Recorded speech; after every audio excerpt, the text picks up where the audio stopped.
Vraiment mbote na banyof to bazui le baku malamu ya kolanda biso na chaîne oya biso ya ba de tata et de mama bandeko. Je pense que na minute oyo ba déjà que makambo ici parce que na minute oyo nanga abandi déjà kolela nanga leli après déclaration ya Massad Dabalos ya au conseiller spécial ya président Donald Trump nanga aleli bouti koyoka déclaration ya nanga yemoko makambo nini nanga alobi tokosolo na bino lelo. Alors mes chers amis bande ko balandi, je pense que lelo toko développer na bino na des sujets à l'ordre du jour. Ya liboso toko lobe likambo oyo boyoki, mais ce qu'on commence à s'humilier, il commence à demander au président Tshisekedi alimbisaye to fanda to solola to en détail. Et yami balé to kolobela na makam oyo etali force de frappe de Wazalendo de Wazatata oyo bake ko récupérer des localités stratégiques et bake ko détruire des bastions. Ya bayem 23 bisika oyo munguna abandaki koya à s'organiser, à attaquer Nyangezi, à attaquer Kamanyola, à attaquer Uvira. Et comment ça se passe dans la partie est de la République démocratique du Congo. Alors, vous partagez en fait notre émission et n'oubliez pas de vous abonner massivement sur notre chaîne, parce que c'est notre chaîne, c'est une chaîne qui vous informe à temps réel. À chaque fois et à tout moment, tant que vous allez communiquer, et vous allez pour que vous allez musique, beaucoup de informations du jour et nuit. Ok? Et non pas dans les réseaux sociaux. Oh, Rwanda sali ko vilpande. Oh, Uganda na ba ennemi ya peuple auto bengi batu auto bengi ba communicateur ya ensemble pour les démons. Na batu oyo ya parti politique ya PPRD auto zali ko benga parti des rebelles dans le désert. Alors, mes chers amis, tokoti na actualité politique. Boba ke na minute oyo Monsieur Corneille Nanga Aleli pambate, aleli par rapport à la déclaration de Massad Dabalos. Aleli parce que les États-Unis ont eu une position valable et claire concernant la République démocratique du Congo. Boyoki Massad Dabalos a insisté que les Rwandais puissent obtempérer ya kolongola batuna na partie est. Et si les Rwandais n'obtempèrent pas ya kolongola batuna, il y aura d'autres mécanismes où les États-Unis d'Amérique vont appliquer contre les Rwandais. Après cette déclaration à Massad Dabalos qui s'est effectuée aux États-Unis d'Amérique, Boyoki déjà un émissaire a quitté déjà na kati Rwanda lobby. A quitté na Rwanda pour signifier à M. Paul Kagame que retirer tes troupes à l'est de la RDC. Si Rwanda que ceux qui ont hasardé aux alliés pour maintenir Batunayo na sol congolais, on va te frapper. Yango oyokaki dernièrement, ce petit voyou, moi na ya Museveni, moi na petit azali comme la masanga du jour et nuit.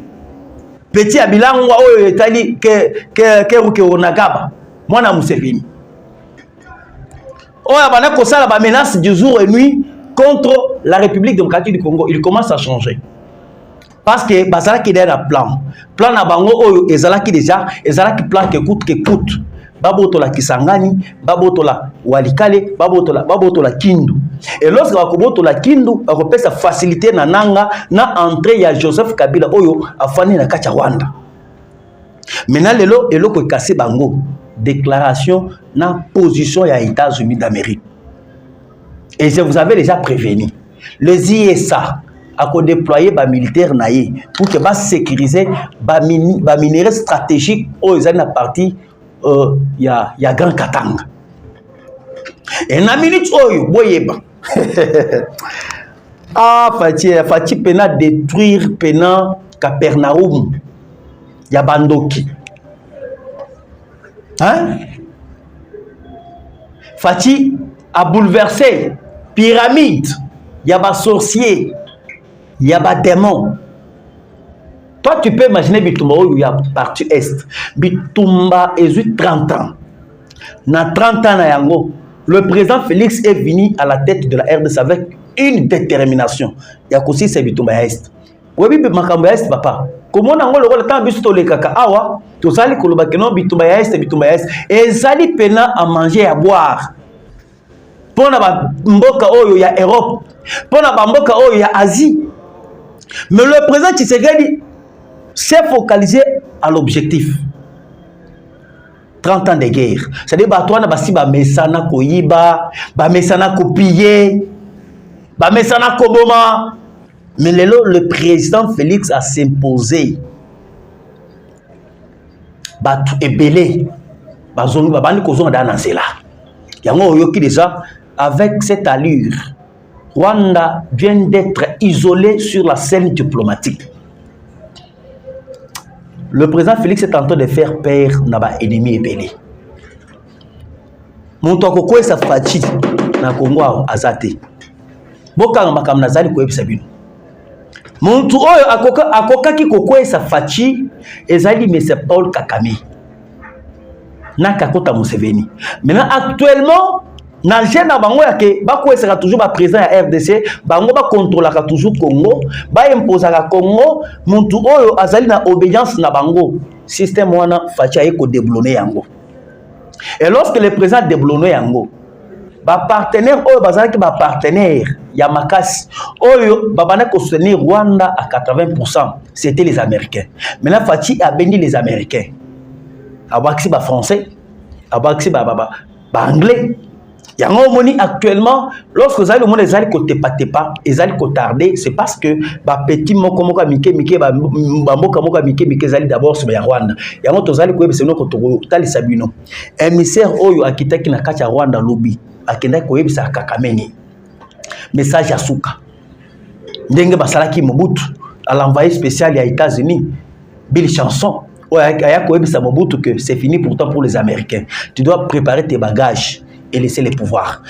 Neto koyeb sabino. Aebisi Kakameni. Mais avant de sabino makamba mais ça Paul Kagame, tozali kolinga ko tali sabino comment est-ce que mesenanga alili ouvertement. Oyo kamakamnanga alili awe. Makamwa ko mindongo. Biso to sabino ke botika le fils de l'homme a ko déblonner système. Le Fachi a développé un système. Boyo kamakamu nanga uchu koloba.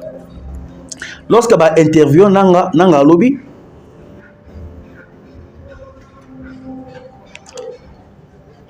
AFC bar M23. Corneille Nanga plaide pour un dialogue direct avec Kinshasa. Boyoki Milelo ebandi. Liboso ezalaki que non tozali koya na Kinshasa, tozali koya ko bengala Tshisekedi. OK? Liboso message na bango ezalaki ni na monoko na bango que le président Tshisekedi puisse démissionner. Maintenant lelo est changé et comme que nanga ayato dialoguer na yena parti à Kinshasa. Boyo kamakam zame politique il faut botama na yango. Soki obotami rebelle, ozali rebelle. Yango to besaka bino que tel fils, tel père. OK? Kabila c'est un rebelle. Tata na épée azalaki rebelle. Babete masasi na tolo. Boyebi yango, babete masasi na tolo parce qu'azalaki rebelle. Bato babanda basalaki dio na Laurent Désiré Kabila. Baya ko sala rébellion contre Mobutu. Mais Babomaye parce qu'azalaki traître, un Rwandais. Yamoni mwana na epi azalaki pe rebelle aponi nzela ya Minduki.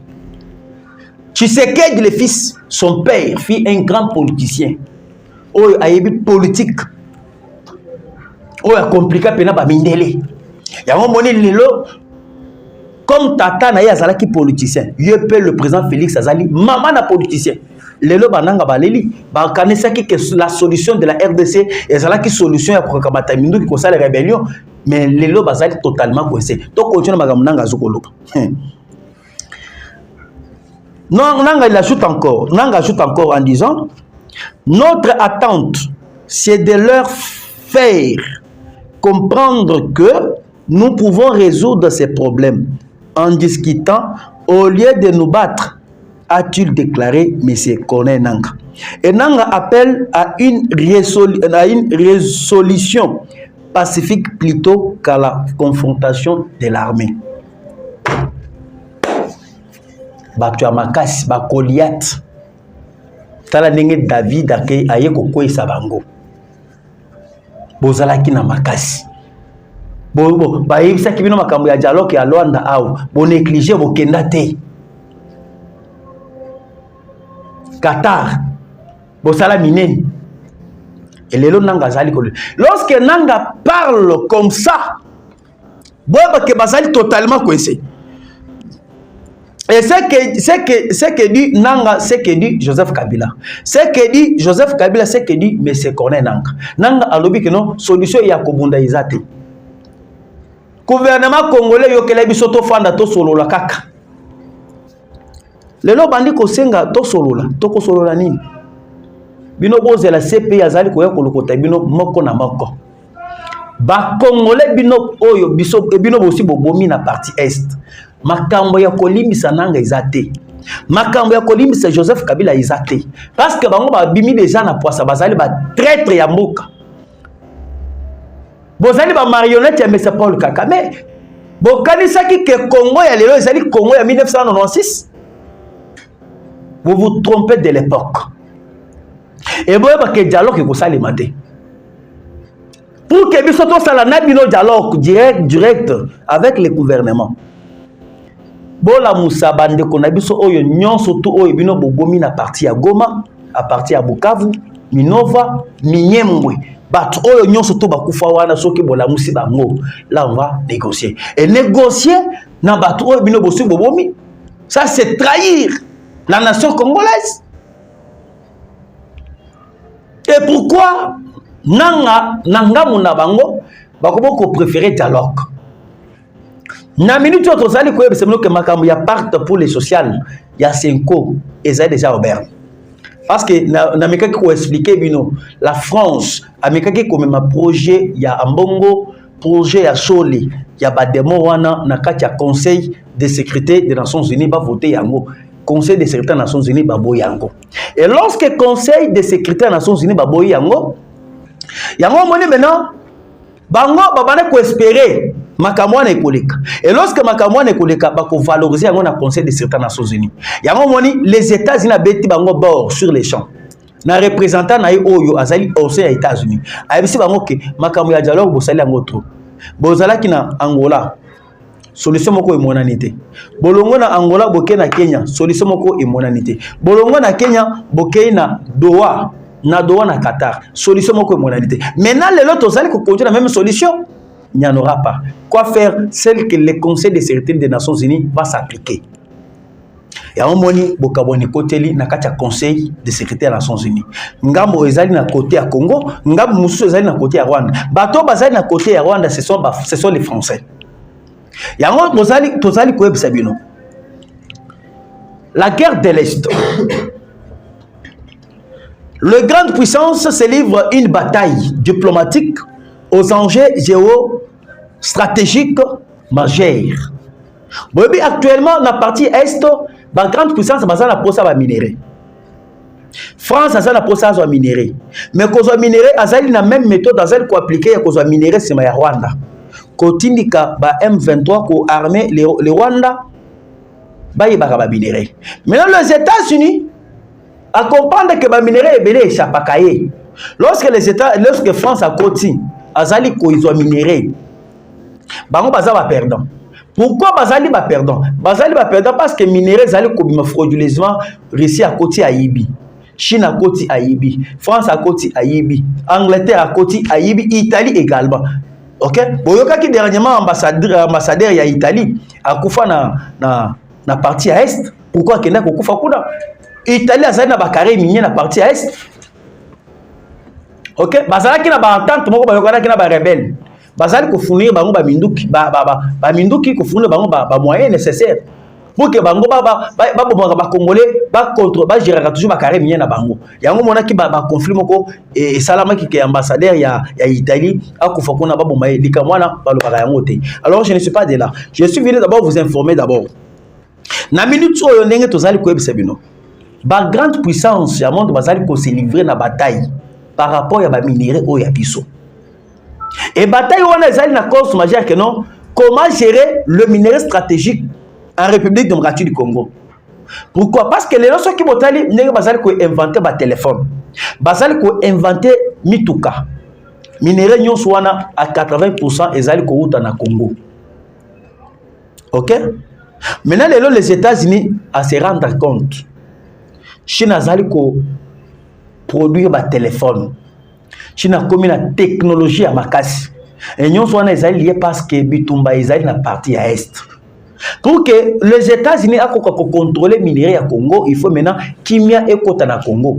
Il y a un rapprochement entre les États-Unis et la RDC. Il y a un rapprochement à ce qui concerne les minéraux stratégiques. Il y a une grande société américaine. Et il y a Kokita, Nagan Katanga. Va sécuriser les minéraux stratégiques et banda kobimate frauduleusement.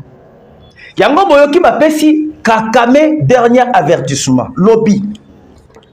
Na émissaire oyo ayaki lobby, il y a États-Unis d'Amérique. Ayebisi mais c'est Paul Kakame que tu peux choisir la vie ou soit tu peux choisir la rébellion. Des choses. Ceux qui osent na posa vie, longola batunayo na partie à est. Sans condition. Et ce qui est M. Paul Kakame a voulu Kolongol. Tous ont la même histoire. Oh, et Salama qui na époque ya Mobutu. Tous ont la même histoire.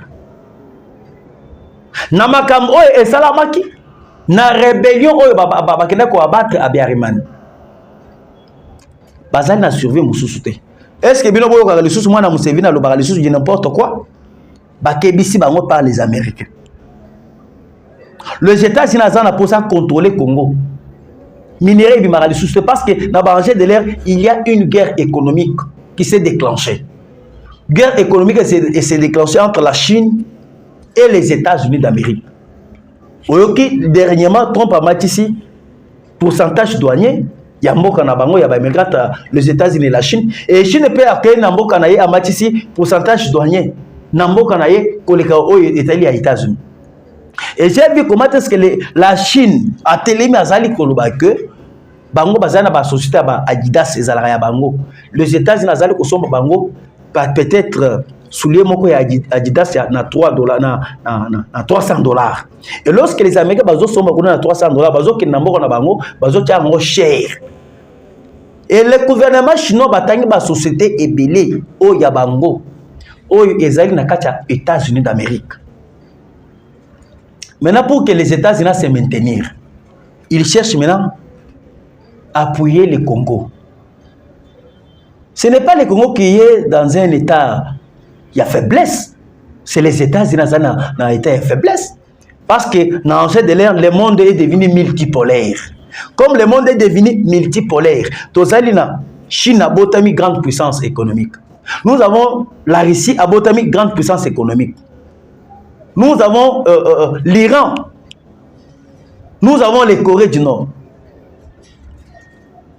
Babotami a grande puissance mondiale sur les armes nucléaires. Maintenant, les États-Unis n'arrivent pas maintenant à contrôler et gérer tous ces mondes-là. Maintenant, pour bien les gérer, il faut avoir un contrôle, même mise na base arrière oyo ezali na Afrique sur les minéraux. Première base arrière oyo ezali na ba minéraux plénipotentiels. Ba minéraux ébélés stratégiques oyo ezali recherché au monde. C'est la République démocratique du Congo. Yango tozali koyebisa bino. Fini la récréation. Lorsqu'on va effacer M. Paul Kakame, na kati ya Rwanda, on va imposer un nouveau leadership. Il y a bato on a montré kozala non manipulable. Elles n'ont pas montré kozala manipulable par force étrangère. Le bataille qui se livre dans la partie est, il faut bien comprendre que les grande puissance, les alliés de Kobunda. Et bazo Kobunda pour que ba gérer, ba contrôler minéraux na biso. Il y a un moment donné, l'annonce des États-Unis, n'a commence à périr. Joseph Kabila également. Tu as vu ça, que tozo kanga banyama wana nyonso wana malembe malembe. Bouti koyoka plan boyo bango ba montaki, ba keko kanga pena ba tenue militaire. Na limité. Ba tenue militaire. Na plan oyo bango basalaki na yango. Mais du sauf que avant de toucher na ba tenue militaire, makamu ya Rwanda bobo sana parce que émissaire oyo akitaki lobi mutu après déclaration ya Massad Abolos. A ABC, mais c'est Paul Kakame que c'est déjà fini. Plus tes bagages. Et ce que au plié bagages na yote, ça sera terrible pour les Rwandais. Dès que tu allez non, on doit toujours rester aux vigilances. L'ennemi azali commenter bakou matin, midi, soir. Et bakou on azali ko sala yango ke a déstabiliser le pouvoir en place. Bakangi ballon, il y a bateni presque 209 ballons. 209 ballons oyo eyaki na ballon moko ezali kokota plus ou moins 500 à 700 pantalon et aussi ba chemise. Mais tala ce que beta calcul il y a 209 ballons. Combien de tenues militaires? Maintenant, combien de tenues militaires on a? Basala qui a un plan bien établi. Semaine prochaine, Motolinga Kepel. Et Motolinga Kepel, pourquoi? Na kingakati minduki oyo e utaki na Rwanda. Lorsque bobana koyoka ke avion rwandais et kiti na kati Rwanda, na kati Brazzaville. Avion rwandais et bana kokita avec objectif ya ko ravitailler kingakati parce que ba ko kuta na kingakati des torsions. Basali na si ya mabeli. Basali cave mibale na si ya mabeli. Cave moko ekei à partir ya Congo Brazzaville, cave mususu ekei à partir ya Kwamuntu. C'est-à-dire lorsque Brazzaville azali ko ravitailler ba on a ba munitions de guerre et traverser vers Butu na fleuve Congo à partir de Kingakati Kangami na fleuve na Brazzaville et traverser Butu et continue na tunnel. Et lorsque zali ko kota na tunnel et bimi na tunnel et continue na Kingakati et ba bani ko ravitailler bato bazali ba mabondo bato bazali ba milice mabondo à partir ya deuxième tunnel oyo et puis si ba monzela jusqu'à ba côté ya Bakata côté ya Kwamuntu. Vous comprenez? Maintenant lorsque ba keko découvrir minduku wana bato oyo ba livrer makambo nyonso oyo ya ba minduku ezali service ya renseignement ya États-Unis d'Amérique. Et na minute oyo même à l'heure actuelle oyo tozali kosolona bino bazali komisa minduki jusqu'à présent bakoti ba dépôt ya masasi à part ba dépôt ya armement à part na ba dépôt ya drone balingaki bayindisa awa na ndenge kosakana te et loke bana ko faire tarder bango c'est parce que bazalaki na ba tenue militaire te babandaki kozela ba tenue militaire. L'arrestation ya monsieur Henrich un sujet indien nde sika makambo belé bimi na poisse. C'était les Américains babimisi bokanga mutu tel soki bokangi mutu na makambo belé kobima ba secret d'état kobima. La patrie ou la mort. Banyanga la kata nyonso wana bakopika kate. Et biso to ebisaki bino. Na minute oyo biso tozali kokende. Makambo oyo eko disparaître une fois pour toutes. Et bato balingi mboka te bazali. Mais bino bozali kolinga koya kozongela na mboka bo gérer mboka. Boko gérer pe de parce que ça fait déjà 18 ans botika la kosala eloko te. 18 ans incapable à kotongata centre ya munene na Lubumbashi. Et lelo grâce à le président Félix Tshisekedi, bota la centre ya munene tongami na Lubumbashi. Centre orthopédique, bazali ko traiter bato ba mikuwa, mais bango na 18 ans incapable ya kotongata hôpital ya munene na Lubumbashi. Ba sorcier, ba démon, ba tona ba se ba komi na suka. Bolanda makam nazali ko ebisa bino, ba kobi na suka bazali totalement KO. Et na minute où déjà que les États-Unis vont s'en servir la RDC va s'en servir dans coopération, il y a satellite, il y a États-Unis d'Amérique dans partie à Grand Katanga. Parce que côté à Grand Katanga, on est ici qu'on profiter de la minerai. Et dans la minute, on va un peu de jouer carte. Il y a que le président, il y a Zambie, ACD, Bango, il y a base arrière dans Zambie, mais simité. Il y a un moment qui présent Zambien, il y a qui a dépêché son émissaire auprès du président Tshisekedi, qui fut un ancien vice-président zambien. Oh, Azali porteur d'un message fort, il y a président zambien. On a beaucoup d'années avec le président Félix. Qu'est-ce dit d'abord le président zambien? Bato yon tonenge tozali ko ebisa bino ke Basili Maël. L'ancien président, l'ancien vice-président zambien à lobby. Notre souhait est que la paix règne en RDC. Nous ne voulons pas voir d'agression étrangère dans ce pays. Le ministère zambien auprès du président Félix Tshisekedi. Baluki ko s'en servir na base arrière ya Zambie échoué. Baké na base s'en servir na base arrière na Brazzaville échoué. Yango boyoka ki les États-Unis à mettre en garde Sassou Nguesso et à menacer gouvernement ya Sassou ceux qui ba oser et bazali ko continuer ko armer ko s'en servir na Rwanda comme base arrière. Ba ko kat relation diplomatique avec le Congo Brazzaville. Yango moni baya ya wana bakomi batelantela bakomi lokola basoso azali koyenga yinkaka isika mako mukolo tokoya tokangi ye kaka boye totie na libeka. Alors tout le bela makambo ya partie est ya bawazalendo na minute oyo badeshe ke bawazalendo ba récupérer Businga et Ngoma. Businga ezali point focal et stratégique. Oyo ba M23 bayaki kocha base. Parce que Businga ezali presque les environs de Nyangezi. Comme bango ba s'armer, bato ba utaki kokota na Panzi et sur axe Bukavu Nyangezi. Bakotaki bakamati lo mususu batikali na autre bingi villa Bukavu, lo mususu ekei na Businga, lo mususu ekei na partie ya Ngoma. Et lorsque baké kuna objectif na bango principal ezalaki ke ba attaquer position ya ba wazalendo. O bazalaki na Nyangezi. Yango moni ba wazalendo ba ko déloger bango nyonso. Ba déloger bango, on a détruit des bases stratégiques militaires oyo bango ba tchaki déjà kuna. Base moko ba na Businga, base musu ba tchaki na Ngoma. Et babane ko s'installer ndenge babanda ke ko sala na côté ya Walikali centre. Babane ko poser ba matériaux ya satellite, ba matériaux oyo ya radar. Ndenge ba tchaki oyo ba français ba pesaki bango na côté ya Walikali. Yango moni ba wazalendo avec leur détermination ba beti ennemi Akimi.